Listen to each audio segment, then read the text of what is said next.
오늘은 평소에 설교 형태에서 약간 탈피해서 청년들의 헌신 예배로 드리기 때문에 청년들이 질문하는 질문에 제가 답하는 식으로 이쪽에 진행을 하도록 하겠습니다. 이 질문은 제가 미리 본 것은 아닙니다. 미리 보지 않아야 더 즉흥성이 있는 것이라고 말씀드리는 게 아니고 미리 보게 되면 준비를 해야 되니까 준비하지 않고 그때그때 주시는 주님의 음성을 기다리고 그리고 성도들이 평소에 하기 어려운 그런 질문들을 할 수 있도록 질문을 여기 많이 가져오셨는데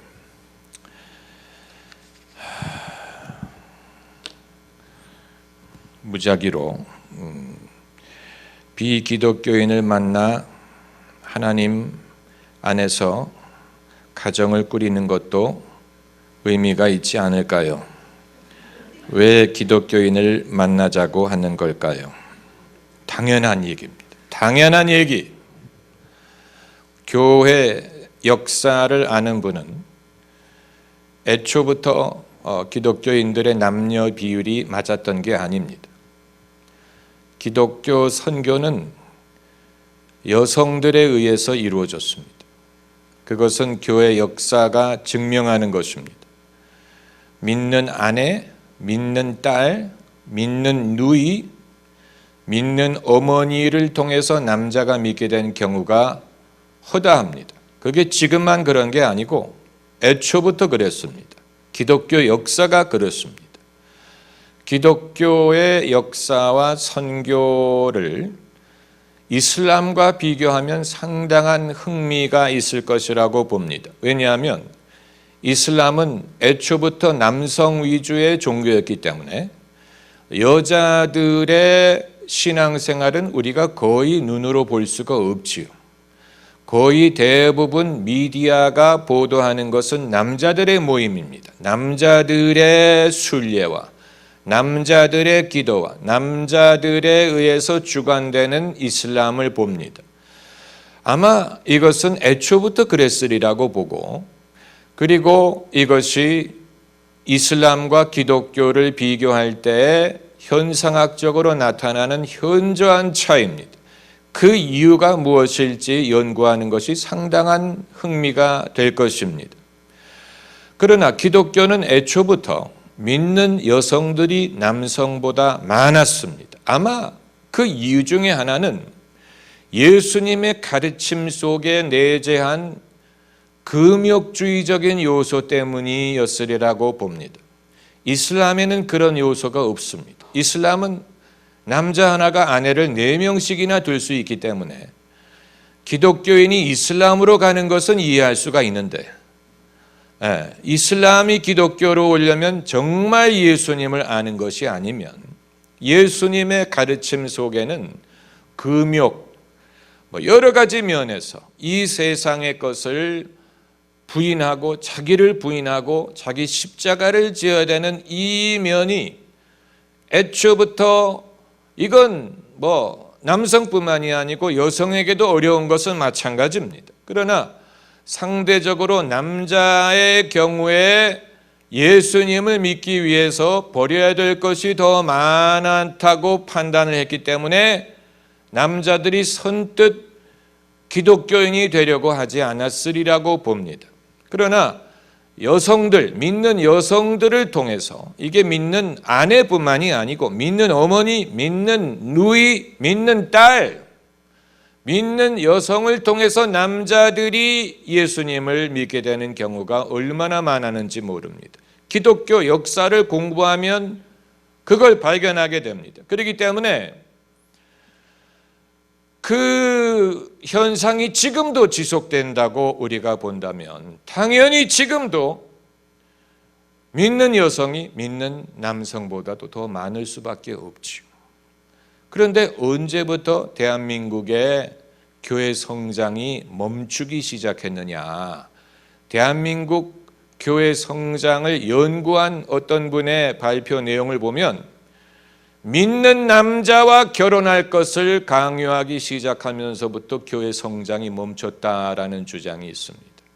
그 이전에는 안 그랬는데, 그 이전에는 여성들이 믿은 후에 남성들이 믿게 되고 그렇게 해서 성장이 이루어졌는데, 어느 때부턴가 교회 다니는 자매들에게 믿는 남자와 결혼할 것을 종용하게 되면서 당연히 초이스의 폭이 줄어든 것뿐만이 아니고 이 주님이 이전 2000년 동안 사용하셨던 전도의 방법을 사용하지 못하게 됐다는 말이 되는 것이니까. 그런데 이제 그렇게 종용하는 사람들의 심정을 이해할 수 있습니다. 당연히 안 믿는 남편과 결혼하게 됐을 때 부딪히는 여러 가지 문제. 그러나 여러분, 남편이 믿는다고 그 시댁이 믿으리라는 보장이 없어요. 그렇기 때문에 남편은 어떻게 해서 예수님을 믿기는 하는데 그 시댁은 믿지 않는다면 여전히 제사를 지내야 되고 이런저런 어려운 일을 겪을 수 있습니다.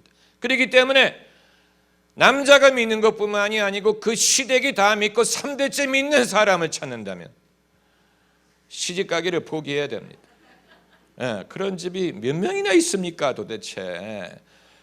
그러니까 대한민국의 기독교인들이 근래에 와서 요구하는 게 너무 많아졌어요. 요구하는 게 너무 많아져서 인생을 너무 힘들게 살려고 합니다. 당연히 아마 다른 목사님들은 저하고 반론을 제기할지 모르지만 저는 결혼이라는 것은 그렇게 복잡한 게 아니고 타잔과 제인처럼 정글에 남녀가 하나씩밖에 없으면 당연히 부부가 됩니다. 그건 두말할 나위가 없습니다. 타잔과 제인의 원리. 남자 여자가 있어서 눈이 맞으면 결혼이 성립이 돼. 끝. 그게 결혼이.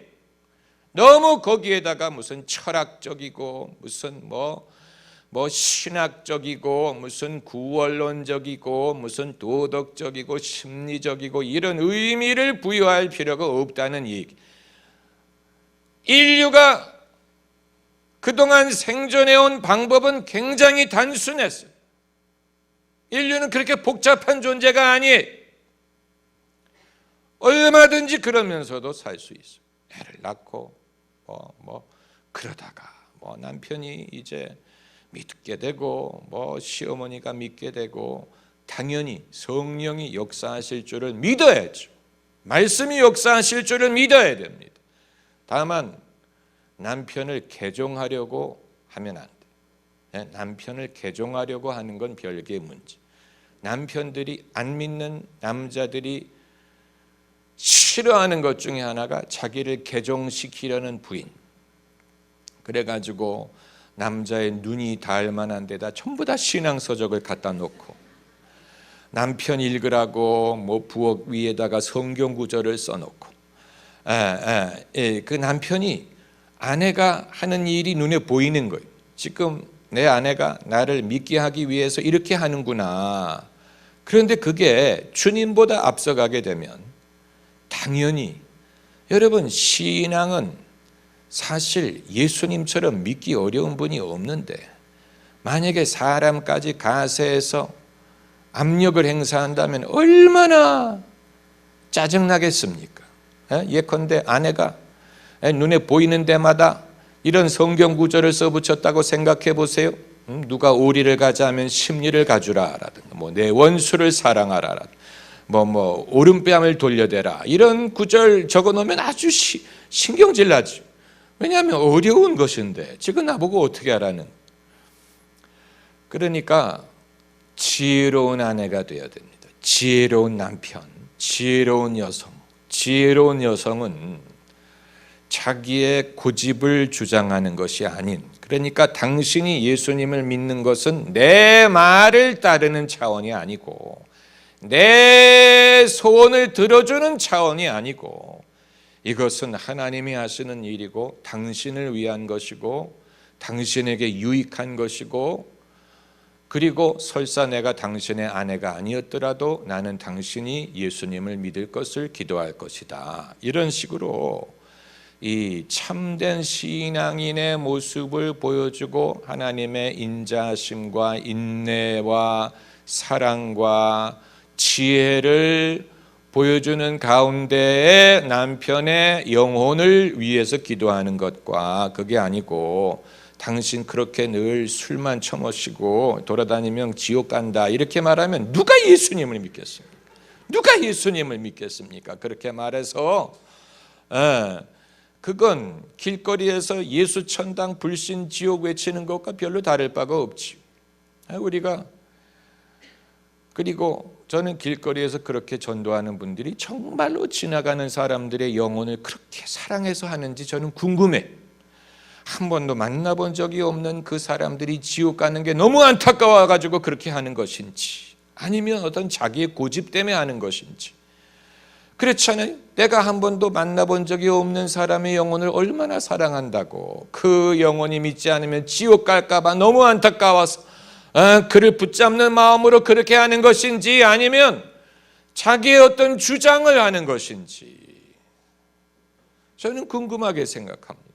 과연 길거리에서 예수 천당 외치는 분들이 정말로 그 많은 인파가 천당 가기를 원하는 마음으로 하는 것인지 아니면 어떤 이것이 기독교적인 의무감에서 하는 것인지 그렇기 때문에 당연히 만약에 어떤 청년이 여러분을 사랑해서 쫓아다니면 예수님 말씀을 실천하세요. 누가 오리를 가자 하면 십리를 가주라. 시집을 가라고 하면 가세요. 누가 달라는 자에게 주고 거절하지 말라. 예수님이 말씀하신 예수님이 그렇게 말씀하셨어요. 달라는 자에게 주고 거절하지 말라. 구워달라고 하자는 자에게 주라. 그러니까 뭐 복잡하게 생각할 필요 없이 어떤 청년이 당신 없으면 당신 없이는 나는 못 산다 그러면 가세요 그냥. 왜냐하면 그런 남자를 또 만나리라는 보장이 없어요. 그런 남자가 세상에 많은 게 아니에요. 누가 좋아한다고 할 때 따라가세요. 더 좋은 남자가 생기리라고 믿고 버티다가 정말 저는 그런 경우 봤어요. 그래서 그때 가지 그랬냐, 그때 왜 가지, 그 남자 좋다고 할 때 그때 가지 왜 안 갔냐. 그런데 물어보면 더 좋은 남자가 생길 줄 알았다니. 그러니까 참 하나님은 교만한 자를 대적하시고 겸손한 자에게 은혜를 주십니다. 정말이에요? 정말 남자든 여자든 겸손해야 돼. 이성을 대할 때 남자든 여자든 겸손해야지 거기에서 막 교만을 내면 안 됩니다. 정말 그 지혜가 필요한 거예요. 지혜가 필요한. 우리가 사람들이 감당하지 못할 그런 무거운 짐을 지워주면 안 돼. 그 사람의 인생을 책임질 수 없으면서 그냥 뭐 믿는 남자에게 가라고 주장을 하면 그래서 만약에 올드미스가 되면 책임질 겁니까?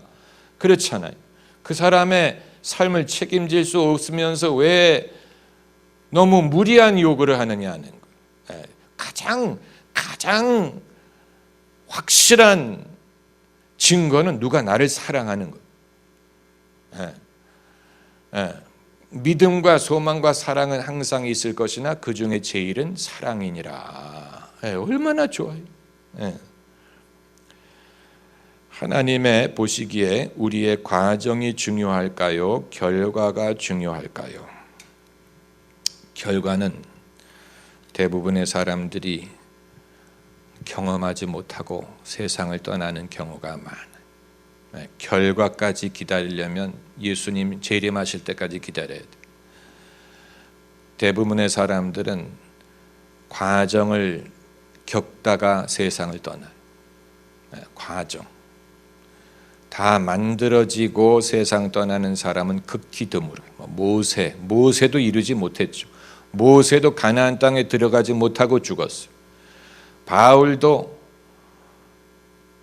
스페인의 복음을 전하지 못하고 죽었어요. 엘리야도 자기의 사명을 채 이루지 못하고 하나님이 데리고 가셨어요. 대다수의 사람들은 그 결과를 다 보지 못하고 죽어. 유일하게 그것을 이루신 분은 예수님뿐. 예수님은 다 이루었도다 말씀하셨지만 그렇게 살 수 있는 사람이 몇 명이나 됩니까? 결과를 다 볼 수 있는 사람이 몇 명이나 됩니까? 없지요. 그렇기 때문에 우리는 과정 속에 살고 있기 때문에 만약에 결과만을 중요하게 여긴 사람은 현재가 결코 행복하거나 만족스럽거나 감사할 수가 없어요. 만약 결과에 초점을 맞추는 사람은 지금 빨리 이 과정이 지나갔으면 좋겠어요. 빨리 과정이 지나가, 빨리 사람이 되고 싶다. 빨리 뭔가가 이루어지고 싶은데 그런데 그걸 경험하지 못하고 죽는다면 얼마나 억울합니까? 얼마나 억울합니까? 그러니까 과정을 통과하면서 기뻐하는 법을 배우지 않는 사람은 평생 행복할 수 없어요. 과정, 자식을 키울 때도 나는 우리 애가 서울대, 의대를 들어가기 전에는 기뻐하지 않을 거야. 아마 그런 분은 아마 평생 불행하게 살다가 돌아가실 거예요. 그게 아니고 애가 난리를 피우던 뭐 말을 안 듣던 뭐 그럴 때도 예쁘다. 우리 자식이 참 좋다. 그러면서 행복하게 지내면서 살아야 나중에도 그게 복이 되지. 그게 아니고 너는 앞으로 뭐가 되려고 이러냐. 빨리 서울대 의대를 가야 되지 않겠느냐. 뭐 그것만을 바라고 막 애를 잡으면 나도 불행하고 애도 불행하고 다 불행해. 그리고 걔는 엄마에게 항의하기 위해서라도 의대를 안 가요. 우리는 과정을 살다가 죽어요. 과정. 신앙생활도 과정. 만약에 과정에 만족하지 못하는 사람은 그 요원한 목적이 언제 어떻게 이루어질지 알 수 없는데 그렇잖아요. 그러니까 지금 하나님의 은혜가 족하다는 것을 믿어야 됩니다. 할렐루야. 하나님의 은혜가 그때 가면 족한 게 아니고 현재 족하다는 사실. 하나님의 은혜가 족하다. 아직 내가 바랬던 것을 다 이루지 못했지만 그러나 그걸 사도 바울도 마찬가지였지요. 내가 다 이루었다 함도 아니고 그러나 그 과정 속에서 바울은 내가 항상 기뻐하고 내가 자족함의 비결을 알고 내가 부할 때나 가난할 때나 자족의 범사의 비결을 배웠노라. 이런 식으로 항상 기뻐하고 범사에 감사하고 과정의 의미를 깨닫지 못하는 사람이 어떻게 항상 기뻐하고 범사에 감사할 수 있겠습니까? 그렇잖아요. 또 비슷한 질문. 믿지 않는 이성과의 교제도 괜찮은가요? 괜찮아요. 괜찮아. 그 질문은 마치 믿는 사람과의 교제는 당연히 괜찮다라는 전제로 들리는데 믿는 사람하고 교제하는 것이든 안 믿는 사람하고 교제하는 것이든 주님의 허락을 받고 축복을 받고 해야지 믿는 사람이라고 당연히 주님이 허락하시리라고 생각할 수 없습니다. 믿지 않는 사람과의 결혼도 당연히 타잔과 죄인이 정글에 단둘밖에 없으면 찬밥, 더운 밥을 가릴 수가 없어요. 그렇잖아요. 아담과 하와가 동산에서 초이스가 없잖아요. 그런 식으로 인류가 시작을 했고 너무 여러분 믿는 사람이라고 더 나은 배우자가 되리라는 보장이 없어요. 성경 어디를 뒤져보세요. 믿는 사람이 더 나은 배우자가 되리라. 그런 말씀 어디 있어요? 전혀 안 그래. 제가 얼마나 믿음이 좋은 남자입니까? 그러나 저희 집사람에게 물어보세요. 얼마나 좋은 배우자인지 저희 집사람에게 물어보고 배우세요. 믿는 남자라고 반드시 좋은 남편이라는 보장 없어요. 당연히 없어요. 그건 별개의 문제예요.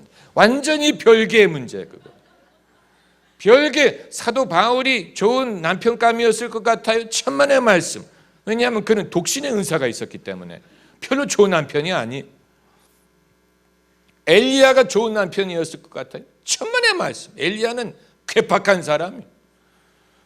괴팍한 사람. 세례 요한. 약대 옷을 입고 다니고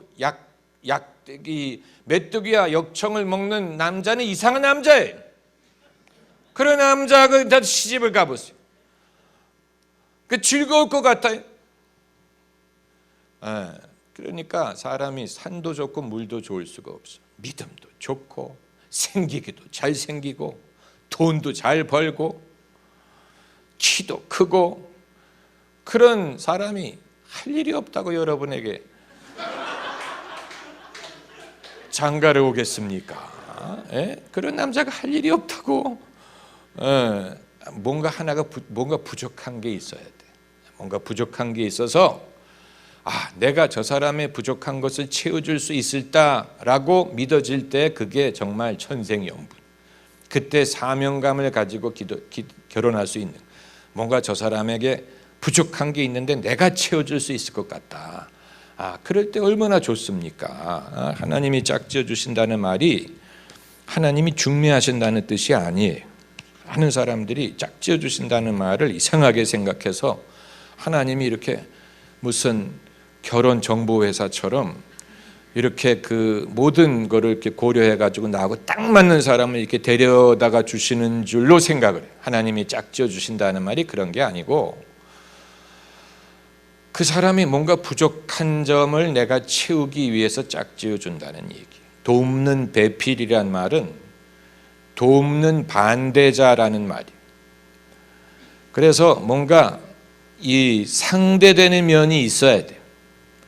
저 사람이 없는 것을 내가 갖고 내가 없는 것을 저 사람이 갖는 게 있어야 이게 돕는 배필이, 돕는 배필. 기독교인은 세상 속에서 착하게 살아야 하는가? 그 착함의 내용은 무엇일까? 선한 것과 착한 것은 달라요. 그리스도인은 선해야 되지만 그게 꼭 착한 것을 뜻하는 건 아니에요. 착하다는 말은 우리가 평소에 생각하는 착한 사람, 흥부 같은 사람, 착한 흥부.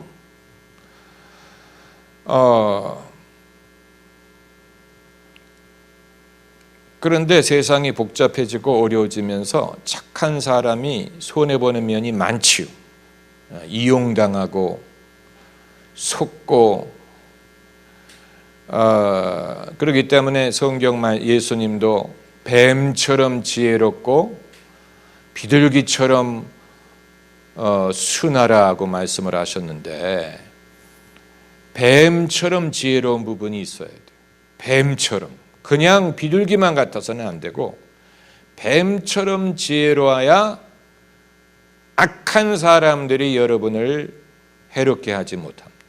이 세상에는 악한 사람들이 있다는 사실을 염두에 둬야 돼요. 최근에 정치인 2명이 유튜브에서 이 담론하는 걸 들어보니까 한 분이 대한민국의 정치 구조는 김수환 추기경이든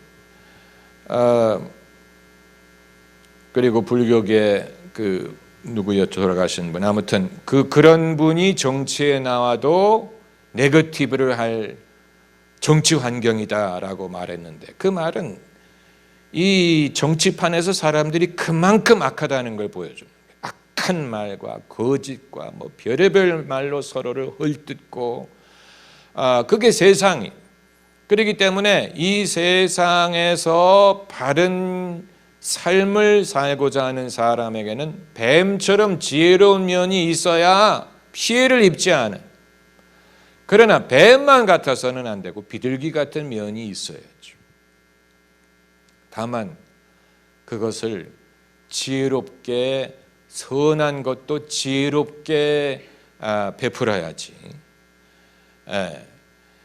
그건 이제 좀 더 대화를 필요로 합니다마는 그 착한 콤플렉스를 가질 필요가 없어. 내가 예수 믿으면 착해야 되기 때문에 뭐 화가 나도 참아야 되고, 무슨 싫은 말을 하고 싶어도 참아야 되고, 그게 착한 콤플렉스. 그러나 어떤 경우에는 자기 마음속에 있는 말을 솔직하게 해야 그것이 오히려 관계가 제대로 정직하게 되는데 도움이 되지. 그러지 않고 남들이 저 사람은 뭐 어떻게 해든 뭐 불평 없이 그런 사람이야라고 생각하고 부리게 되면, 만약에 여러분이 부모라면 자식이 그런 식으로 대접받는 것을 좋아할 부모는 하나도 없어요. 어느 부모도 자기 자식이 세상에서 그런 식으로 이용당하고 착하다는 이유 때문에, 그렇기 때문에 저를 보세요. 제가 그렇게 착한 사람 같아요? 그러나 신실한 사람이고, 그리고 선한 의도를 가졌죠. 그게 중요한 거예요. 선한 의도. 나쁜 놈이라도 나쁜 놈이 착한데 미련한 사람보다 나을 수 있어요. 나쁘다는 말은 겉으로 보이기에는 터프하고 그렇게 보이지만 그 마음이 선한 사람, 그런 사람이 나아요. 무슨 말인지 아시겠죠? 노아의 방주에서 밖으로 보낸 새는 왜 비둘기였을까요? 혹시 성령의 비둘기와도 관련이 있나요? 아마 그 깨끗한 새였기 때문에 그랬던 것 같아요. 깨끗한 새. 그리고 비둘기가 똑똑하잖아요. 비둘기는 집을 찾아 돌아와요. 그런데 까마귀를 보내면 까마귀 고기를 먹으면 기억력이 없다고 방주를 못 찾아오기 때문에 그랬을 수 있어요. 비둘기는 찾아오잖아요. 비둘기로 이렇게 전령을 보냈죠. 비둘기가 똑똑하기 때문에. 그러니까 땅이 말랐는지를 보기 위해서 비둘기를 보낸 것인데, 만약에 마르지 않으면 방주를 찾아올 줄로 판단하고 보냈을 것입니다. 무슨 독수리를 보내지 않잖아요. 독수리가 집을 찾아온다는 얘기 들어보셨어요? 교회 봉사가 믿음의 척도가 될 수 있나요? 척도가 안 된다면 왜 꼭 봉사를 해야 되나요? 과도한 봉사로 오히려 신앙에 마이너스가 된다면 그래도 봉사를 지속하는 것이 마땅할까요? 봉사를 꼭 해야 되는 거 아니에요. 봉사 안 해도 돼요. 봉사는 하고 싶으면 하세요. 자기가 하고 싶고 또 그 하고 싶은 마음이 우러나올 때 하는 것이지, 무슨 의무적으로 봉사하는 것을 저는 권장하지 않습니다. 의무적으로 봉사한다고 누가 알아주지도 않습니다. 목사가 알아주지도 않고 하나님도 잘 안 알아줘요. 억지로 하는 봉사는 별로 의미가 없어요. 해야 된다고 생각하기 때문에 하는 봉사, 해야 되는 봉사는 사실 예배 인도하는 것밖에 없어요. 목사가 예배 인도는 그건 해야 되죠. 그래야 예배가 진행이 되죠. 그 이외에는 반주자가 빠지고 지휘자가 빠지고 성가대원이 빠지고 예배 안내원이 빠져도 목사가 인도만 할 수 있으면 그래도 예배는 어느 정도는 가능해. 그렇기 때문에 사실 교회에 많은 봉사가 있으면 좋지만 필수적이라고 말할 수는 없어요. 필수적이지는 않아요. 교회 규모가 작은 데는 봉사하는 사람들이 별로 없죠. 봉사를 하고 싶고 그것이 하나님이 인도하신다고 믿고 하세요. 그게 아니고 내가 이 봉사는 이건 별로 내게 기쁨도 안 되고 별로 의미가 없는 것 같다고 하면 조용히 대신할 사람을 찾아놓고 빠지세요. 대신할 사람에게 이거 내가 해봤는데 아주 좋다 이렇게 사기를 치세요. 그 교회 봉사로 인해서 시험 드는 것처럼 괴로운 일이 없어요. 주님도 그렇게 하라고 하지 않았는데 왜? 그러니까 누가 여러분에게 억지로 봉사를 하도록 하지 않는 게 좋아. 누가 여러분에게 억지로 제가 성도들에게 억지로 시키는 경우 별로 없지요. 왜냐하면 그분의 신앙에 그게 별로 도움이 되지 않고 의미가 없다면 그건 필요가 없는 것입니다. 아마 많은 성도들이 과거에 교회에서 봉사를 반드시 해야 된다는 그런 강박관념을 갖고 계신 분들도 계셨을 거예요. 뭔가 그 상급을 얻기 위해서. 그런데 그 일을 통해서 내가 받는 은혜가 상급이에요. 억지로 하기 싫은 봉사를 나중에 천국에서 무슨 생명의 면류관을 쓸 목적으로 하지 마세요. 그래가지고 천국에 가서 내가 뭔가를 쓸 게 있어야 되지 않겠냐, 이런 식으로 개털 모자라도 써야 되지 않겠냐. 그건 이상한 방법으로 그건 성도들을 가르치는 거예요.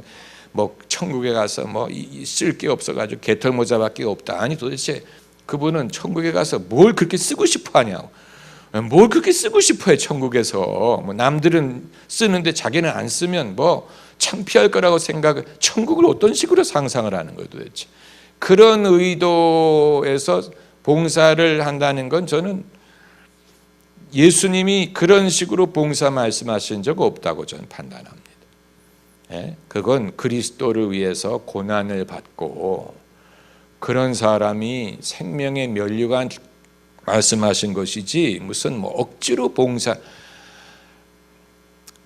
근데 한 가지 봉사 정도는 하는 게 좋을 수 있죠. 한 가지, 적어도 한 가지. 한 가지. 그래서 딱 한 가지 봉사만 하고 끝나면 가세요. 붙어 있지 말고. 한 가지 봉사만 하고 깨끗하게 가세요. 부담 느끼지 말고. 그래야 또 다음 주에도 올 수 있을 것 아닙니까? 다음 주에도 해야 되는데 인격적으로 예수님을 만나는 것이 우리의 노력에 의해서 정해지는 건가요? 이건 참 중요한 질문이. 여러분은 어떻게 생각하십니까? 뜻이 있는 곳에 길이 있다고. 너희는 하나님을 가까이 하라. 그리하면 너희를 가까이 하시리라. 여호와를 찾으라. 그리하면 만나주리라. 구하라. 그리하면 주시리라. 우리가 이니셔티브를 취해야 되는 부분이 있어요. 이니셔티브, 기도라든가, 기도를 정해서 한다든가, 작정 기도를 한다든가. 우리가 이니셔티브를 취할 부분이 있어요. 그러나 우리가 이니셔티브를 취하는 것 자체도 사실은 성령이 감동하셔서 되는 거예요. 내가 그냥 안 믿는 사람이 내가 노력을 하면 믿어질까? 그렇게 되지 않아. 왜 내게 성령 주셔서 내 마음을 감동해 주 예수 믿게 하는지 난 알 수 없도다. 성령이 감동을 하셔야 돼. 은혜로운 예배, 은혜로운 교회, 너희는 은혜 받을 만한 때에 나를 찾으라. 은혜 받을 만한 때가 있어야 돼. 너희는 은혜 받을 만한 때에 나를 찾으라. 지금은 은혜 받을 만한 때요. 보라, 지금은 구원의 날이로다.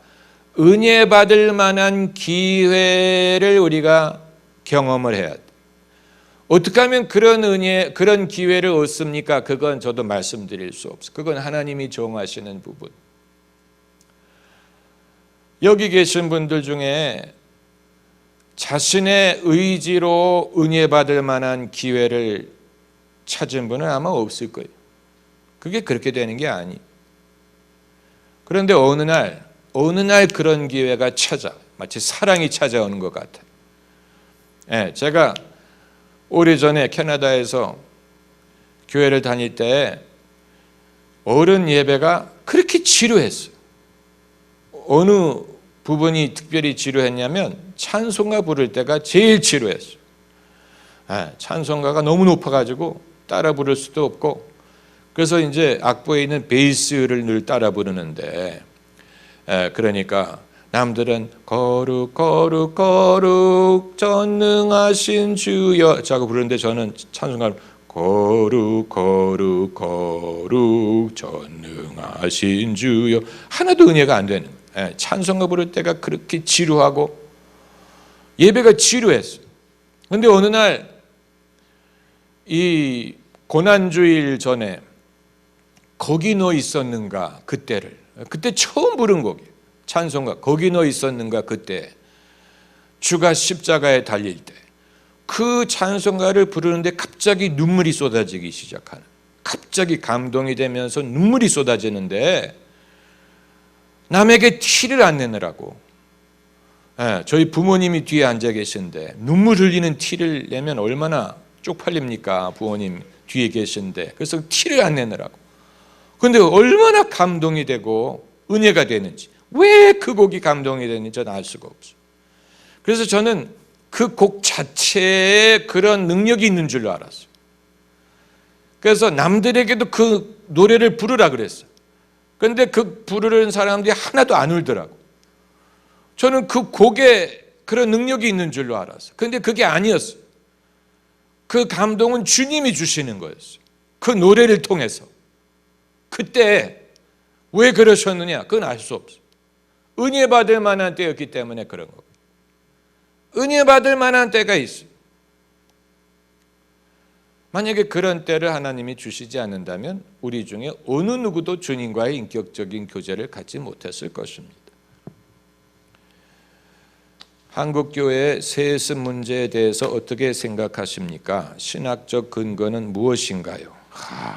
참, 성경 어디에도 세습하지 말라는 성경 구절이 없어요. 성경만을 놓고 보면 많은 사람들이 세습을 했어요. 다윗의 아들 솔로몬이 세습을 했고, 또 사무엘의 아들이 선지자의 직분을 세습을 했고, 그런데 세습을 해서 잘된 경우도 있지만 잘 흡족하지 않은 경우도 많았어요. 솔로몬의 아들은 형편없었어요. 또 사무엘의 아들도 아버지만 못해서 백성들이 불평했어요. 엘리 제사장의 아들들도 망령된 사람들이었죠. 모세는 아예 자기 아들들에게 선지자의 직분을 맡기지 않고 아들들은 완전히 무대에서 사라졌어요. 모세의 후계자는 여호수아였어요. 또 예수님은 자식을 두지 않으셨죠. 당연히 결혼하지 않으셨기 때문에. 그래서 12 제자들을 두셨고, 사도 바울도 결혼하지 않고, 사도 바울은 믿음의 아들 디모데라든가 디도 같은 믿음의 아들들이 있었죠. 그렇기 때문에 이 은사는 혈통으로 전달되지 않아요. 이 요한복음 1장에 하나님의 자녀가 되는 권세를 주셨으니 이는 혈통으로도 아니고 사람의 뜻으로도 아니고 하나님의 뜻으로 말미암는다. 이 영적인 것은 혈통으로 이어지지 않습니다. 아버지가 유능한 목사였다고 자식이 유능한 목사가 되리라는 보장이 없습니다. 은사가 그런 식으로 전달되지 않습니다. 세상 사람들은 그렇게 기대하는 것 같아요. 그렇기 때문에 조지 부시의 아들 조지 W 부시가 대통령 후보가 나왔을 때 국민들이 좋아했어요. 그걸 좋아했어요. 또 그런 일들이 세상에 많아요. 아버지를 사람들이 좋아했을 때 그 자식이 뒤를 이어서 하는 것을 좋아하는 그런 면이 있어요. 그건 아버지의 재능이 이어지리라고 기대를 하는 것 같아요. 그러나 실제로 보면 그렇지 않아요. 예. 연예인들 중에 아버지의 뒤를 이어 연예인이 된 사람이 얼마나 많아요. 얼마나 많아요. 가수든 배우든 굉장히 많아요. 뭐 신중현의 아들도 록 뮤직을 하고, 프랭크 시나트라의 아들도 가수가 되고, 뭐 많아요. 그러나 여러분 이름을 들어보지 못했죠. 왜냐하면 아버지 같지 못했기 때문에. 그렇기 때문에 영적인 것이든 어떤 것이든 각자 자기가 잘하고 자기가 할 수 있는 것을 찾아야지, 아버지나 어머니가 무엇을 했다는 이유로 그것을 의무적으로 해야 된다고 생각을 하게 되면 아버지만큼 못 될 가능성이 많아요. 그런 사람들 많아요. 윈스턴 처칠의 아들도 국회의원이었어요. 그러나 들어보지 못하셨지요?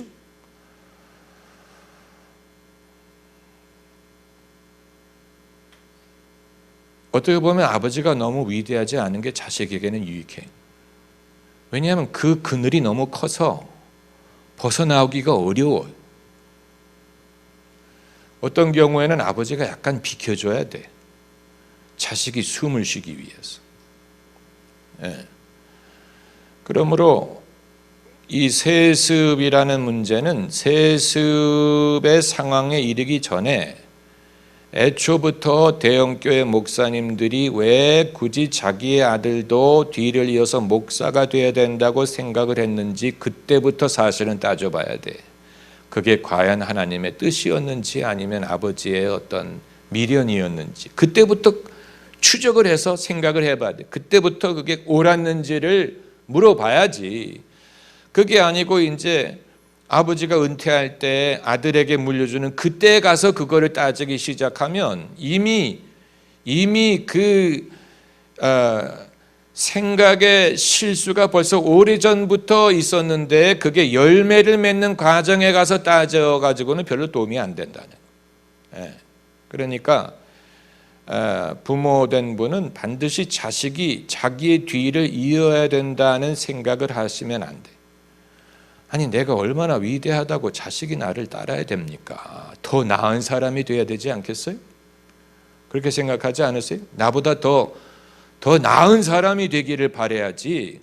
아니 내가 얼마나 위대하다고 나처럼 되라. 저는 그거 약간 좀 이상한 생각이라는 생각이 듭니다. 뭐 자기가 그렇게 위대하다고 뭐 자식이 자기 뒤를 잇기를 바랄지 더 나은 사람이 되어야 되지 않겠습니까? 더 나은 사람이 되어야죠. 성경은 그 예수님의 제자들을 부를 때 세베대의 아들, 그건 아버지에게 영광. 세베대는 예수님의 제자가 되지 못했지만 세베대의 아들들이 예수님의 제자가 되었으니 애비보다도 자식이 낫다는 얘기. 또 다윗을 부를 때 이새의 아들 다윗, 이새는 왕이 되지 못했지만 이새의 아들 다윗이 하나님의 사람이 되었으니 얼마나 아버지에게 영광입니까? 그러니까 그런 마음을 갖는 것이 저는 더 성경적이라고 봅니다. 개인의 세상의 일과 교회 일 사이에 밸런스를 맞춘다는 것 잘못된 생각인지. 그런데 지금까지 이 질문들이 그 글씨가 다 비슷해. 한 사람이 질문한 건지. 개인의 세상의 일과 교회 일 사이에 밸런스를 맞춘다는 건 잘못된 생각인지, 그게 틀린 게 아니라면 어떻게 밸런스를 유지할 수 있는지. 이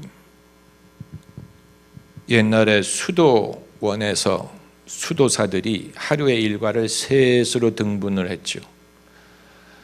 8시간은 일하고 노동을 하고 8시간은 기도를 하고 8시간은 잤어요. 저는 이게 그들의 하루 일과인 것뿐만이 아니고 사람의 삶을 아주 건강하게 나눈 거라고 생각을 합니다. 사람은 노동을 하고 일을 해야 돼. 생산적인 일을 하는 부분이 있어야 돼. 그걸 이제 이분은 세상의 일이라고 부르셨는지 모르겠지만 수도사라고 수도원에 들어가서 기도만 하는 게 아니에요. 일을 했어요. 땅을 일구고 오죽하면 수도사들이 최고의 샴페인을 만들었겠습니까? 와인과 그런 일은 할 만하지요. 그 일이 그냥 헛된 일이 아니었다. 노동을 했어요. 그리고 8시간을 기도하고 묵상을 했죠. 그리고 8시간을 잤어요. 그거 아주 지혜로운 거예요. 사람의 몸, 사람의 그 지성, 그리고 생산적인 일, 영성, 이것이 균형을 잡았다는 거예요. 이것처럼 균형 잡은 게 없죠. 그러니까 여러분의 삶도 그렇다고 8시간 기도를, 수도사들도 8시간 기도만 한 건 아니고 뭐 거기에는 뭐 예배나 무슨 뭐 찬양이나 뭐 이런 것도 포함이 됐겠지만 그 아주 건강한 그 사람은 영과 혼, 육, 이 세 가지로 이루어져 있기 때문에 어느 거 하나라도 잘못되면 병이 듭니다. 사람의 몸을 홀대하면 병이 들죠. 하룻밤만 안 자고 추운데 밖에서 서 있어 보세요. 감기 들어요. 몸, 또 혼, 이건 감정, 지성, 생각, 그리고 영. 그러니까 영만 잘 되기만 하면 되는 게 아니에요. 사람의 영이 잘 되더라도 감정, 감성, 지성, 생각 이런 것이 잘 돼야죠. 그리고 몸이 건강하고 이게 균형 잡힌 삶이지. 그 어느 것 하나라도 소홀히 여길 수 없습니다. 청년의 때만 할 수 있는 또는 해야 되는 신앙 훈련이 무엇이 있을까요? 청년의 때만 할 수 있는 일은 복음에 대해서 헌신하는 것입니다. 복음에 대해서 헌신하는. 제가 젊었을 때도 신앙생활을 하고 목회자가 돼서 많은 성도들을 접해보지 않았습니까? 대다수의 성도들은 중년의 나이에 신앙을 갖고 중년의 나이에 저희 교회를 찾아온 분들이 많아요. 그리고 그 중에는 훌륭한 신앙인들이 많아요. 그러나 중년의 나이에 신앙생활을 시작하게 되면 복음에만 헌신하는 건 불가능해요. 생활의 현실에 맞는 신앙생활을 하게 돼. 그렇기 때문에 무슨 뭐 자녀에 대해서도 기도하고 가정에 대해서 기도하고 또 뭐 이런 그 현실적인 문제에 하나님의 도움을 필요로 하고 무슨 뭐 개인의 아픔 또 고난 이런 중에 하나님의 도움을 구하고 그것을 경험하고 그래서 아주 그 훌륭한 신앙을 갖는 성도들이 많아요. 그러나 젊은이는 별로 살아보지 않았기 때문에 무슨 고난이라든가 무슨 고민이라든가 무슨 인생의 아픔 뭐 이런 것 때문에 믿는 사람은 극소수예요. 20살 된 대학생이 이제껏 내가 산 것도 주님의 은혜라 또 나를 장차 본향에 인도해 그렇게 노래하는 사람이 있으면 괜히 이상하네. 걔는 고아원에서 자라네. 20세 나이에 그런 동기를 갖는 거 불가능해. 무슨 시댁살이를 했다든가 무슨 부도를 겪었다든 그런 애 없어요. 그렇기 때문에 그 나이에 예수님에 대해서 열정을 가질 수 있는 유일한 길은 복음에 대해서 헌신하는 복음. 내가 예수 그리스도의 복음을 전하는 일을 내 인생의 사명으로 여기겠다. 젊을 때 신앙의 열심을 갖는 사람은 전부 다 복음에 헌신합니다. 저도 그랬으니까. 제 주변에 있는 사람들도 그랬어요. 그렇기 때문에 젊음의 시대에 할 수 있는 이 신앙훈련은 바로 복음에 대해서 헌신하는 거죠. 복음을 전하는 이 일을 나의 인생의 목적으로 삼고, 내가 그럼 어떻게 나의 달란트와 나의 이 은사를 최대한 활용해서 이 일을 할 수 있을 것인가를 생각을 해야 돼요. 모든 사람이 선교사가 되어야 되는 게 아니고 그럴 수도 없어요. 그러나 내가 할 수 있는 일이 분명히 있어요. 이후에는 그런 식으로 생각하기가 어려웠죠. 왜냐하면 인생에 이 짐이 너무 많기 때문에 보살펴야 되는 사람이 많고 그렇지 않습니까? 젊었을 때 할 수 있는 일이, 예수님이 그래서 젊은 사람들을 사도로 부르십니다. 젊은 사람들.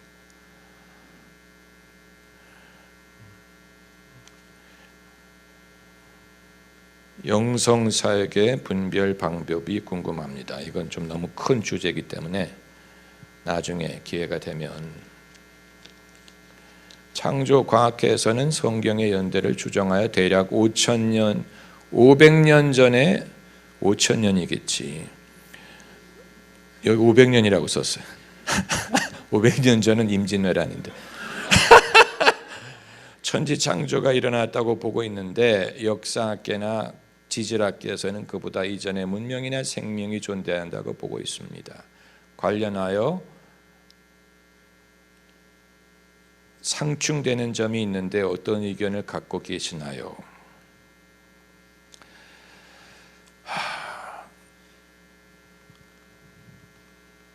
5,000년이라는 그 계산이 잘못됐어요.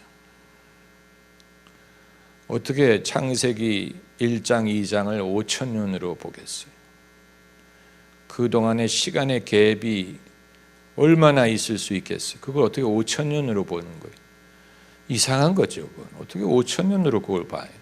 그 연대를 잘못 계산한 거예요. 심지어 5,000년 전 무슨 요일이었다고 말하는 사람까지는 정신 나간 거예요. 정신 나간 거예요. 연대를 그런 식으로 계산할 수 없고, 첫째 날, 둘째 날, 셋째 날을 24시간 하루라고 볼 수 없어요. 그건 상징적인 언어예요. 상징적인 단계를 말하는 것이지 24시간을 말하는 게 아니에요. 그렇기 때문에 이 모든 일에 있어서 우리가 융통성을 좀 가져야 돼요. 과학자도 신앙이 들어갈 만한 융통성이 있어야 되고, 신앙인도 이치를 생각할 수 있는 융통성이 있으면 상충되지 않아요. 이게 반드시 상충돼야 되는 게 아니에요. 성경을 기록한 사람이 물리학적인 관점에서 그걸 쓰려고 한 게 아니에요. 어떻게 하나님이 천지를 만드셨다고 말하지 않았어요. 천지를 만드셨다고만 했지 어떻게 만들었는지는 생략했어요. 그렇기 때문에 성경이 말하는 것에서 무엇을 말하는지를 우리가 알고, 성경이 말하지 않는 부분에서 다른 학술이 보태줄 수 있는 것을 찾는다면 상충되지 않아요. 그러니까 한 가지만을 고집할 필요가 없어요. 너무 문자적으로 5,000년이라는 시간 계산은 문자적인 해석에 의한 게 아니고, 그건 무슨 일주일이 7일로 되어 있기 때문에 지난 6,000년이 지나갔고 이제 7,000년대에 들어가면 끝이 오고 안식이 오리라, 이런 모든 계산은 뜯어 맞추는 것이지, 어떻게 1,000년 단위를 그런 식으로 하루로 계산을 해서 그건 흥미로운 해석은 될 수 있지만, 그걸 그러기 때문에 밀레니엄이 바뀌면서 이제 종말이 와야 된다느니 이런 것은 그런 생각 때문에 빚어지는 오류가 오히려 더 많아요. 신앙의 보탬이 안 돼, 결국은. 처음에는 흥미롭게 들리는데 신앙의 보탬이 되지 않습니다. 그 사람들이 사람의 시선을 끌기 위해서 던지는 이런 이론들을 우리가 좀 경계하는 눈치로 봐야 돼요. 그냥 무분별하게 받아들이면 안 돼. 한 가지 분명한 것은 과학이 설명할 수 없는 것이 어떻게 존재하는 것이 없는 데에서 비롯될 수 있었느냐 하는 것. 그건 과학이 결코 설명할 수 없는 것. 어떻게 생명이 무생명에서 올 수 있었느냐, 그 과학이 설명할 수 없어요. 그건 신앙만이 설명할 수 있는 거예요. 창조에 의해서 있는 것이 없는 것에서 왔다. 창조에 의해서 생명이 무생명에서 왔다. 창조가 있었기 때문에 가능한. 다만 창조가 어떤 식으로 진행됐는가 하는 건 아무도 몰라요. 그때 있었던 사람이 없으니까. 그때 그걸 봤다면 모르겠지만 창세기 저자도 그걸 보고 기록한 게 아니에요. 하나님의 영이 모든 사람들이 보편적으로 하나님의 창조와 구속의 시작을 이해하게 하기 위하여 모든 사람이 이해할 수 있는 단순한 언어로 그것을 기록한 것이 창세기. 그렇게 이해하면 돼. 모든 사람이 이해할 수 있는 차원에서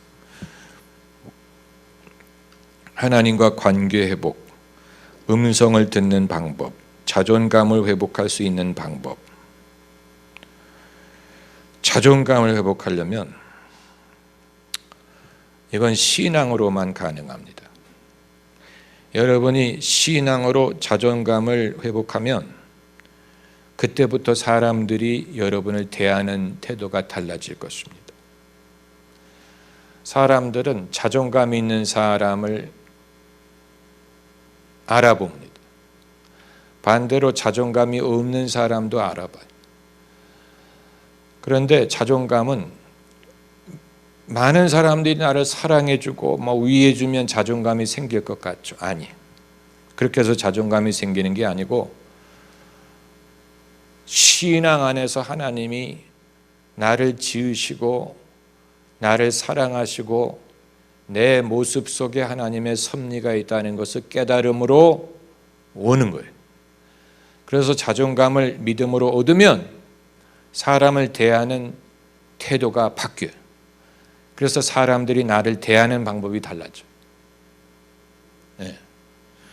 하나님의 음성을 듣는 방법. 이건 평생의 훈련이 필요한, 평생의 훈련과 검증과 경험과 또 지혜와 절제와, 이건 어떤 테크닉이 아니고 어떤 노하우가 아니, 무슨 내가 그 노하우를 몰라가지고 못 듣는 게 아니고 이미 듣고 계셨다고 봐요. 이미 듣고 있어요. 그런데 그게 하나님의 음성인 줄 모르는 겁니다. 이미 듣고 있지 않다면 여러분은 예수님의 양이 아니, 내 양은 내 음성을 듣는다고 하셨어요. 하나님과 관계 회복, 회개해야 돼. 회개하고 교만을 회개하고 회개하고 기도하는 방법밖에는 없습니다. 할렐루야.